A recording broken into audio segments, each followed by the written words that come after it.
What's happening, film friends? Dave the Film Junkie here. Kinda. Camera's not hooked up. No, just the audio. And my pretty logos all over the place.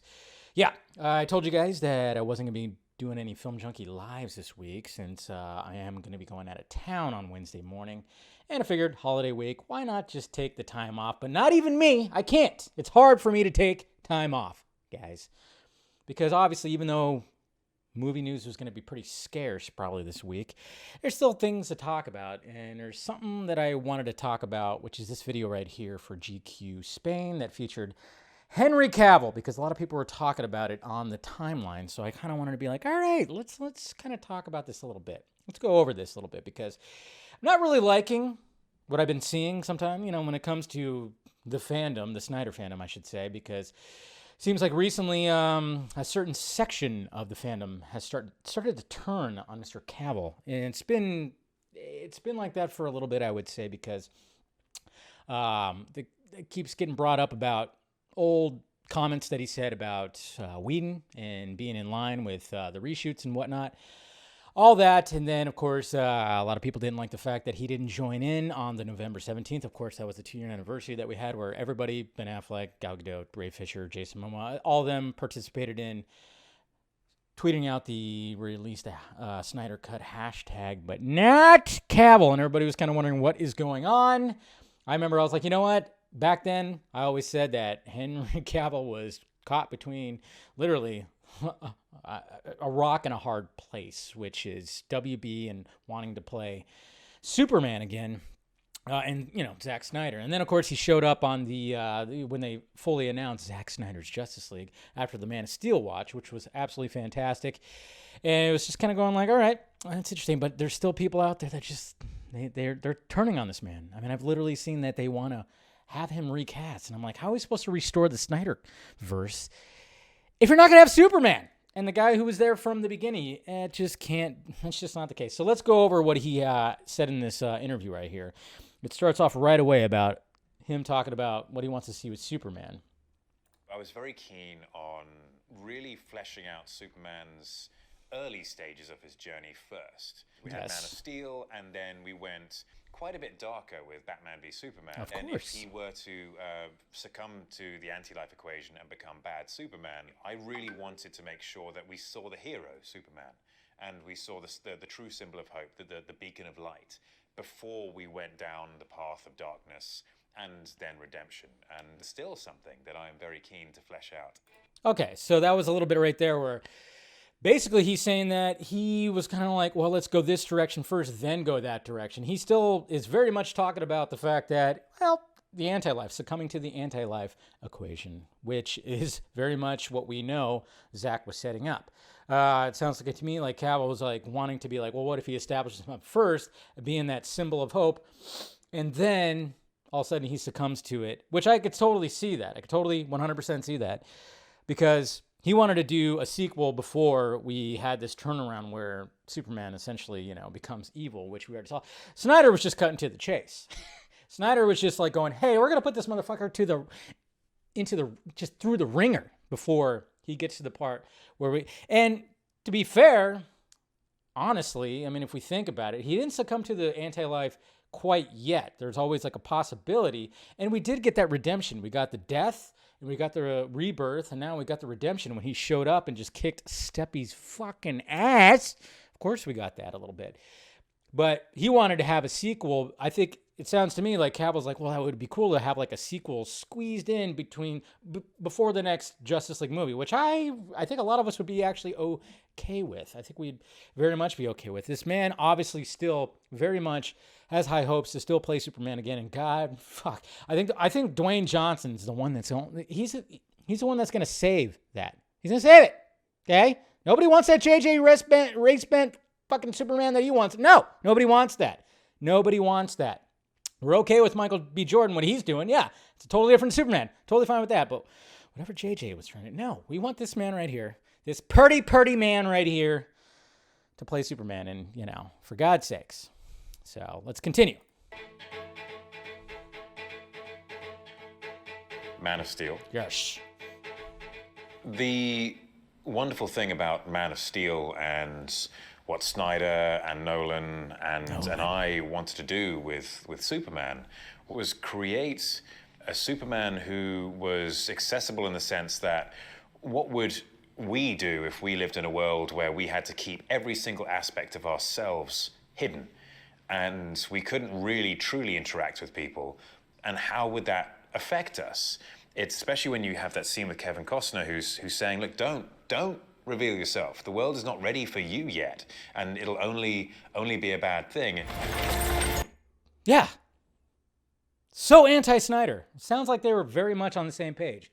It's like, yeah, and then they went darker, and then they went lighter, obviously, with Justice League. That's what's so funny about it. Again, I can't express it enough how many people who weren't too happy with Snyder's Superman and Cavill Superman, that when they finally saw Zack Snyder's Justice League, they were like, oh, so that's what he was doing. Makes sense. Makes sense. We're going to go ahead and skip this part right here because, Warner Brothers is going to copyright the shit out of it. Look at that face. Look at that face. You know what? I'm not going to lie. I've said this before, and I'll keep on saying it. When I first saw this scene, I wasn't a fan.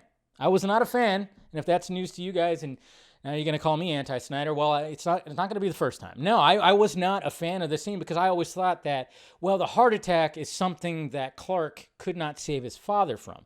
A health issue, necessarily, So I always thought like that was always out of his power. But this right here, now, but then, of course, after watching it 76 more times, I went, now I love it because you totally understand it and you totally understand the theme. That's why even Cavill right here is talking about the fact that Jonathan Kent is like, no, you can't reveal yourself. And then finally Clark was like, you know what? It's time for me to reveal myself. It's like his father always knew. His father always knew that he was going to have to reveal himself, but it was just a point like when was going to be the right time. And this, of course, was not the right time, so that's why it worked. Clark does follow that advice at first, but then realizes that's not the way to go, and that he must do what he must do regardless of that advice. And that was the beautiful bit, is that even though he has restrained himself and lived this life of loneliness, essentially, he's still willing to step out of the shadows and become the hero, despite the fact that it's going to have a negative impact on his life. And that, I think, is the aspect of that symbol of hope. He's representing everything that is good about mankind, despite the fact that mankind may not be good to him. Exactly. Gotta love that. And then, of course, right here with all that. Ugh. And then, of course, people always complain about that no matter what. They could just shut the fuck up. To begin that journey, because he had his first outing against the last surviving member of his species and had to kill him.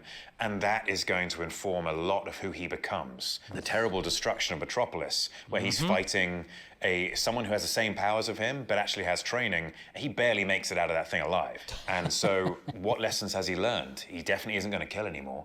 And he's definitely going to make sure that population centers are completely removed from the equation, because now he's experienced it and now he's thinking about it. And so we get those steps towards building that incredible, wise version of Superman, rather than the still wet behind the ears kind. Exactly. And then, of course, they talk about The Witcher.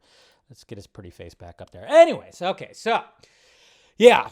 Very well said, and I'm trying to understand why people are not liking what he had to say right here. I think it's just because, I don't know, it's always very interesting. I don't understand the mindset, because when you have Restore the Snyderverse in your name and then you're saying that, Superman, the actor who's playing Superman, is anti-Snyder, that does not make any sense, which, it just comes, I just come to the conclusion that these people are not really exactly fans as they claim they are, but whatever, it's fine. But I think what he said right here was awesome, and he probably just wanted to have like a sequel squeezed in there, which I thought would have been a good idea, and I think that's what Zack wanted too.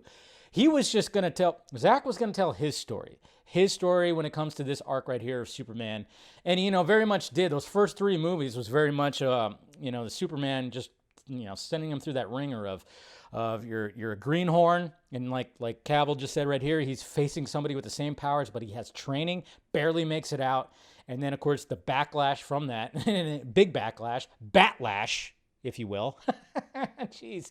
Oh, so quippy. Anyways, the Batlash, I guess. And then he fights Batman, and then Doomsday gets killed, rebirth, and then redemption, and then we see the Superman that he was supposed to be. And of course, he was going to eventually, of course, get that blue suit back and everything. But I mean, I think it's just Cavill really wanted another Superman film to explore more. And hopefully he still gets that opportunity. That's the thing. And a lot of people always ask, like, who would be a good director? I mean, obviously, Christopher McQuarrie said he pitched a Superman movie. Didn't quite... got turned down by Warner Brothers because Warner Brothers still doesn't. Hopefully they're improving, and hopefully it gets better with Discovery, but it just seems like they're just don't know what the hell. I always thought Brad Bird would be a good choice for a director. A lot of people said JJ. I went, oh, look what JJ's trying to do. It's like he's trying to play that game of no, let's the people want to see this. It's like, no, JJ, I already know that that's not going to happen. The Michael B. Jordan Superman Val Zod 100%. I'm looking forward to that, to be honest. No race bent Clark Kent Superman. No, thank you. Nobody, and so many people said that, so they're not going to do it. Come on. Definitely not going to do it. But hopefully Cavill will get his time to shine again, get his time in the sun and put on the cape again. But I don't know why anybody would be disappointed on what he said right here. This is a man who obviously loves this character, wants to play this character again. And just because he's not going to play it 100% like maybe that Zack Snyder would want to, continue the character, but Zack never... he was establishing these characters, and then everybody else was supposed to take these characters and run with them, okay? He established the character. Patty, you take Wonder Woman. Ben, you're going to take Batman. And, well, first it was Rick, then it was, forever, whoever, to play, take Flash. And then, of course, James Wan, take Aquaman. Take it to where you want to take it, okay? And that's where some of these people just can't understand that, is that you're establishing that foundation, and then you do what you want. I'm going to go this course. I'm going to do 5 movies, and then that's it. And then I'm moving on. Of course, we didn't get the next 2. Hopefully, maybe in the future we do. But, right now it's not in the cards because, he's over at Netflix having a great time. And apparently Scanline is going to be part of Netflix too, which just shows another W sent over to Netflix right there. So anyways, guys, I had a comment about this because I just saw a lot of conversation about it on my timeline, and I wanted to put in my 2 cents, even though I'm trying to be on a vacation, but of course I can't, because I love doing this shit. I love talking.